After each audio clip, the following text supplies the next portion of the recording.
encargaron hacer esta presentación de búsqueda de la información. Yo la denomino búsqueda bibliográfica.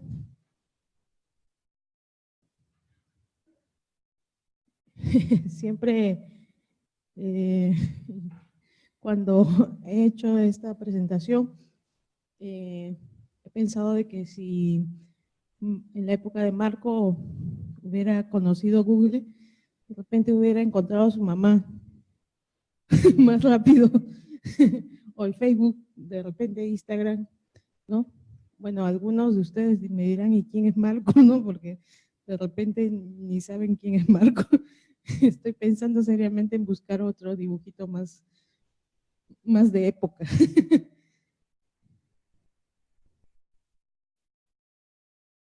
Entonces, lo que vamos a ver, cuáles son los principales problemas, qué es lo que buscamos, dónde lo vamos a buscar, cómo, y bueno, qué hacemos con lo encontrado, ¿no?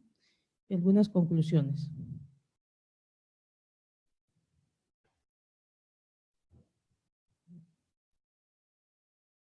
No funciona mucho el... Entonces, los problemas que actualmente tenemos como profesionales de salud es la explosión del conocimiento, que significa que actualmente pues hay mucha actualización del conocimiento. Tenemos un conocimiento no actualizado muchas veces, no contar con el tiempo necesario para la búsqueda. También otra parte importante es que hay nuevos planteamientos en la relación médico-paciente, que estos pacientes también tienen una sobreinterpretación de sus propias experiencias, que nosotros también a veces las asumimos, y muchas veces la evidencia no resuelve el problema en la práctica clínica, ¿no? A veces en la práctica clínica vemos situaciones o nos enfrentamos a situaciones que cuando hacemos esa búsqueda mental de cuál sería la evidencia, no logramos conectar, ¿no? Con nada. Entonces, la explosión de conocimiento, por ejemplo, esto es de la página PubMed, que es un buscador, ¿no? Y dice que actualmente tienen 5.6 millones de artículos, ¿no? Imagínense quién se podrá leer 5.6 millones de artículos, ¿no? Y el ILAX, que es un buscador de OPS a nivel regional, lo que mencionan es que tienen algo de 63,000, creo, artículos, ¿ya? Entonces, es una cantidad de conocimientos que día a día son lanzados, ¿no? Ahora tenemos revistas incluso que se dedican a un órgano, ¿no? O sea, tenemos Journal of Pathology, tenemos Brain, o sea, una revista de cerebro nada más, ¿no? Tenemos revistas que revelan pues la gran segmentación que se ha hecho al ser humano, ¿no? Para poderlo estudiar. Lo otro también es que hay un estudio que se hizo en JAMA, que se publicó en JAMA, perdón, que se veía que a más años de graduación que tenía el médico, disminuía su actualización en sus conocimientos, ¿no? Por ejemplo, yo recuerdo una vez en una exposición, un doctor mexicano preguntó, ¿quién se siente ya satisfecho con lo que sabe? ¿No? ¿Quién se siente ya completo en sus conocimientos? Y varios levantamos la mano. Entonces, el doctor de México nos dijo, ¿y por qué están acá? Deberían estar en el cementerio. Y nosotros, ¿qué? Claro, porque solo la muerte puede hacernos que ya hemos culminado, ¿no? O sea, siempre va a haber cosas nuevas o lo que ya está puede ser rebatido por algún otro estudio que aparece, ¿no? Algunos se acuerdan, por ejemplo, cuando salió la terapia de reemplazo hormonal, fue todo un boom en los 70, 80, ¿no? Y actualmente ha sido revertido, ¿no? Entonces, de repente el conocimiento que se nos impartió en pregrado, actualmente ya no sea lo más actual. el tiempo necesario, ¿no? Acá tendríamos que hablar de este término que se llama procrastinación, ¿no? Que significa pues perder el tiempo, ¿no? Muchos de nosotros ahorita utilizamos mucho las redes sociales, pero hay que ver que a veces, eh, muchas veces, pues perdemos el tiempo, ¿no? Y acá, por ejemplo, esta es una tabla de equivalencias. ¿Qué significa un segundín, no?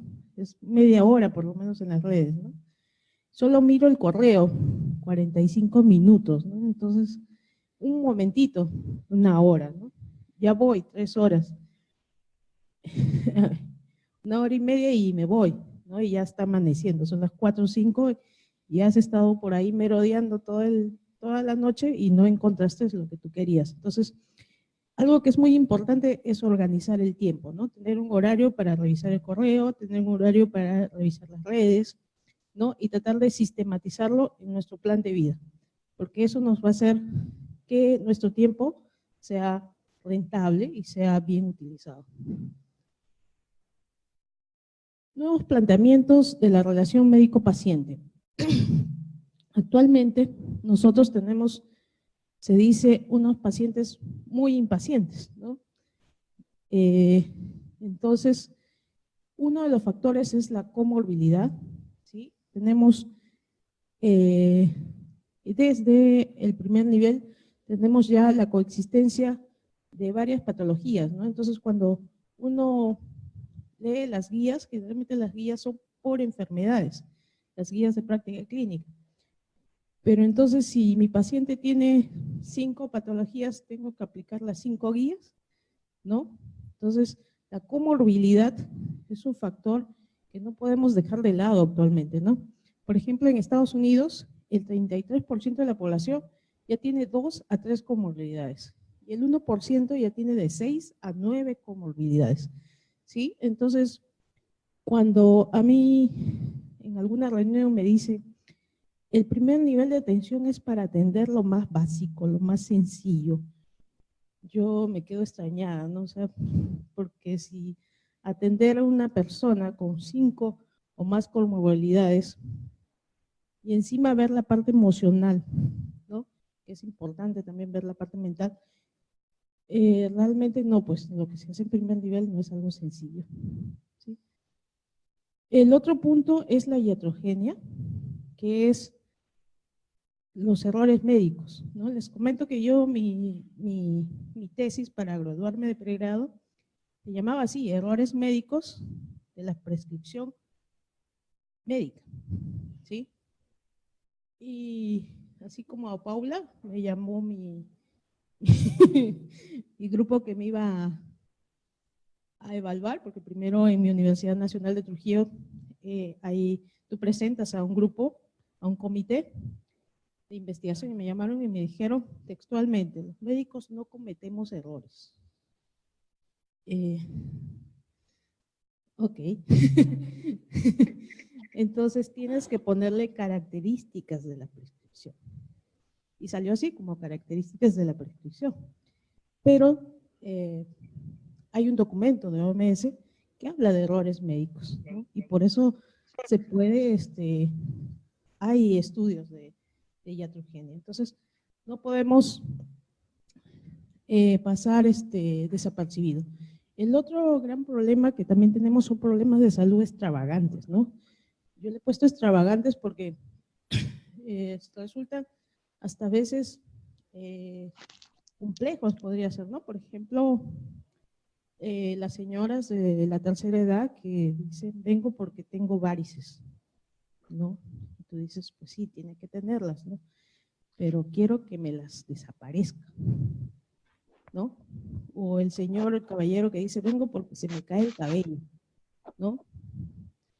Bueno, de repente por la edad se puede caer, ¿no? Entonces, hemos llegado a un punto en que medicalizamos pues la menstruación, medicalizamos la menopausia, medicalizamos el estrés. Por ejemplo, estuve en una reunión en OPS para un protocolo de hipertensión para el y un doctor, no voy a decir de qué especialidad, dijo que era necesario darle a los pacientes beta bloqueadores porque la gente anda estresada.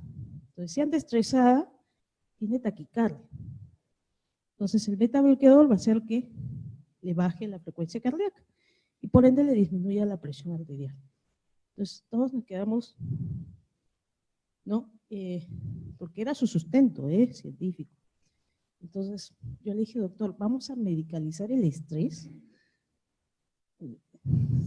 No lo he leído, le digo, tendría que pasarme las referencias para saber cómo se hace, ¿no? Porque sería interesante tener un medicamento para el estrés, ¿no? ¿Cuántos de acá ya lo estuviéramos tomando?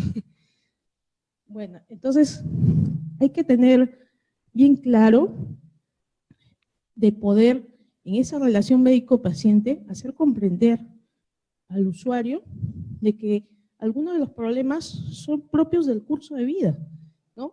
Y que no los vamos a poder evitar, ¿no? Y de repente tienen algún fundamento a nivel emocional, a nivel de las relaciones con la familia, a nivel del contexto del trabajo, ¿no? Yo he tenido pacientes que, por ejemplo, en su trabajo le piden que se vean bien, ¿no? Que se vistan bien. Entonces, estas cosas, el acné, esto no lo pueden tolerar, ¿no? Por situaciones de presión en el trabajo. Entonces, siempre es bueno en nuestra práctica darnos cuenta de esto. Y el otro también, que tenemos usuarios más informados, con un rol más activo, ¿no? Y tenemos que aceptarlo, ¿no? Yo he tenido pacientes con síndrome de Sjögren, por ejemplo, que sabían mucho más que yo, se habían leído ya como 20 libros de la enfermedad, entonces sabían mucho más que yo. Y había que aceptarlo, ¿no? Entonces tenemos que, como decía David Tejada, mirar al paciente desde una manera más horizontal que vertical, ¿no? Basado en un enfoque de cuidado más que de atención, porque atención es, yo te doy tu receta porque yo lo digo, porque yo lo he leído y yo sé que es así. Y tú, paciente, tienes que aceptarlo porque así está establecido, ¿no? Entonces ahora no, ahora la relación médico-paciente tiene que ser más horizontal. Y tenemos que nosotros como profesionales asumir esos retos actuales. Entonces, podemos tener un paciente con poca información, con buena información o no informado, y nosotros podemos dar un modelo de atención paternalista, con información o compartido, y también el paciente puede tener, como les decía, un rol activo, indeciso o pasivo. Entonces, de acuerdo a estas realidades, nosotros tenemos que dirigir nuestra relación médico-paciente. ¿Y por qué es importante saber esa relación médico-paciente? Porque cuando hagamos la búsqueda de una información, tenemos que ver enfocado en, por ejemplo, actualmente las guías de práctica clínica ya se habla de qué es lo que opinan los pacientes, ¿no? O sea, hay una parte del análisis de las guías de práctica clínica que se tiene que valorar la opinión de los pacientes sobre estos tratamientos actuales. Entonces, vamos a empezar. ¿Qué buscamos? Entonces, cuando tengamos que buscar o tengamos alguna duda en cuanto al conocimiento, primero tenemos que reconocer lo que uno no sabe, ¿sí? Y decir, oye, esto no lo sé, ¿no? Y segundo, determinar el tipo de déficit de conocimiento. En su rol dice que puede haber un déficit global o una grieta, ¿no? Un déficit global, pues ya es que realmente tienes un cráter del desconocimiento y esa área completamente no la sabes, o porque, por ejemplo, yo cuando estuve en pregrado, todo el tiempo me tocaba el aparato cardiovascular. Siempre en los exámenes, en las prácticas, entonces yo de corazón, arterias y venas sabía un montón, ¿no? Pero cuando pasé a la práctica, el cuarto año, nunca me tocó un paciente cardíaco. Entonces, había eso, o sea, hay que delimitar bien la cantidad de déficit que tenemos. En cambio, si es una grieta, o sea, ya conozco del tema, pero en este punto no sé mucho, entonces hay que determinar eso. Entonces, si tienes un déficit global, pues tienes que ir al libro texto clásico, ¿no? A su Carlson, al libro texto por patología o en medicina familiar, también tenemos libros textos muy grandes que debemos conocerlo. En cambio, si es una grieta, pues lo que necesitamos es actualizar esa parte del conocimiento y ahí sí sería manejable con artículos, ¿sí? Entonces, no se olviden de esto. Es importante tener mucha humildad para poder decir, sí, yo realmente desconozco, ¿no? De esto que me estás preguntando, desconozco. Y es muy importante también decírselos a los pacientes, ¿no? De esta parte no recuerdo actualmente, pero para la siguiente cita lo conversamos, ¿no? Porque imagínense si su paciente es un paciente informado, que se ha leído todos los libros, y ustedes no saben. ¿Cómo queda esa relación médico-paciente? Mal, pues, ¿no? O sea, el paciente va a salir y a su familia le va a decir, oye, no, ese médico es malazo, ¿no? Entonces tenemos que tener en cuenta esto. Lo que generalmente hacemos o está estructurado para una búsqueda es la pregunta clínica estructurada, que se da con este acróstico PICO, ¿sí? Pero como le digo, tenemos que hacerlo cuando tengamos un déficit de conocimiento tipo dieta, ¿sí? Que sea relevante al problema, planteamiento sencillo, y esta pregunta lo que va a hacer es ayudarme a identificar esas palabras claves para realizar la búsqueda. Es importante, a través de esta pregunta, el tipo de estudio que necesito buscar, ¿sí? Entonces, ¿qué significa PICO? La P es de paciente o población o problema de interés, la I es de la intervención a considerar, ¿sí? C de comparación, que otras opciones existen, y O viene de outcome o resultado. ¿Qué esperamos que le suceda al paciente? Entonces acá tenemos todas las características por las cuales podría ser P, por las cuales podría ser I, por las cuales podría ser C o O, ¿sí? Por ejemplo, tenemos este caso, paciente masculino de 5 años de edad con tos, congestión nasal y fiebre de 3 días de evolución, que ha sido manejado con Ambroxol jarabe y ibuprofeno jarabe. Hoy disminuye su ingestas, está más decaído, tiene quejido expiratorio y fiebre. A la exploración con capitantes basales e emitoras derecho, radiografía se observa consolidación en base derecha sin derrame. El R1 decide manejarlo de manera ambulatoria con amoxicilina y el R3 pone en tela de juicio el antibiótico seleccionado. ¿Cuál sería P para este problema?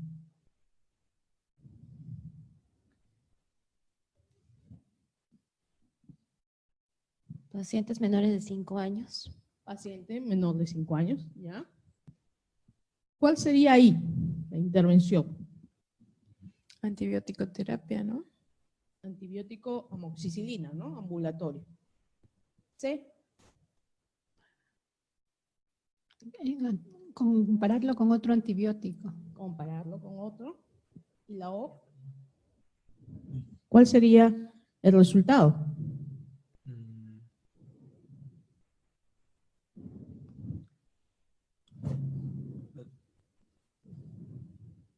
Puede ser la resolución de la neumonía o cuadro infeccioso, ¿no? Claro, acá sí, si hablamos de consolidación, se está pensando en una neumonía, ¿no? Entonces, la resolución de la neumonía. Entonces, P sería niño de 5 años o infante con neumonía. La intervención sería amoxicilina bioral, a comparación con otros tratamientos, y el resultado sería la tasa de curación, ¿sí? Entonces, eso le va a dar esos términos de búsqueda: niño, neumonía, amoxicilina, curación, ¿sí? Entonces, ven cómo la pregunta PICO les va a ayudar a sistematizar su búsqueda, ¿no? Y planteando el problema, llevando el problema a esta pregunta, vamos a tener esos términos de búsqueda más adecuados. Bien, lo siguiente, ¿dónde buscamos? Entonces, lo más utilizado es Google, por todos, los profesionales y no profesionales, todos, ¿sí?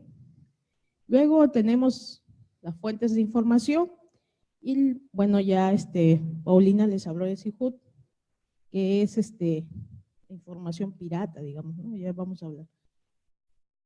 Entonces, en la fuente de información tenemos las fuentes primarias, que significa que contienen la información original que no ha sido tabulada, no ha sido sistematizada. Ejemplos de base de datos tenemos el PubMed, el MailLite, Lilacs, Embase, otros que tenemos que tienen costo, que son ESCO, Proques. PubMed es de Estados Unidos, el Instituto Nacional de Salud. La base de datos Vireme de Lilacs es una base más latinoamericana.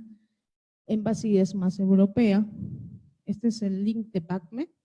Este es de Lilacs. Estos son otras bases de datos. Luego también tenemos fuentes de información secundarias en las cuales ya esta información ha sido filtrada por los responsables de estas bases de datos y ha sido analizada, ¿no? De acuerdo puede ser a la validez, relevancia clínica. Acá, por ejemplo, tenemos a Cochrane y a Trick Database. Luego tenemos también fuentes de información importantes en lo que es medicina basada en evidencia. Estos serían la fuente de información terciaria, que ya serían los libros texto. ¿Sí? Estos son los más importantes para el médico de familia. Y luego también tenemos lo que se llama literatura gris, ¿sí? Que serían la fuente de información cuaternaria, que son ya los textos de difusión popular, por ejemplo, los blogs, las tesis, los informes técnicos, protocolos. Incluso ya tenemos base de datos en la web sobre tesis doctorales, ¿sí? Tenemos tesis, tenemos teseo. Estos son unos blogs que sería bueno que los anoten o los tengan de médicos de familia que trabajan en la parte de gestión y también en la parte clínica y son muy, muy interesantes. No lo echen de menos. A veces también pues nos preguntan datos netamente de Perú, ¿no? Y tenemos también LIPEC, que es una base de datos nacional. Y ahí pues hay datos de características locales.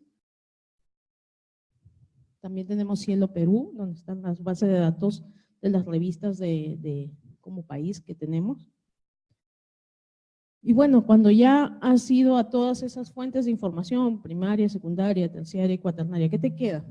Pues la explotación de referencias, ¿no? O sea, si por lo menos de lo que tú tienes como problema encontraste un artículo, entonces ese artículo tiene unas referencias bibliográficas. Entonces eso es como una bola de nieve, ¿no? Vas cogiendo una a una de las referencias y buscando, porque esas referencias van a hablar del tema que tú estás necesitando.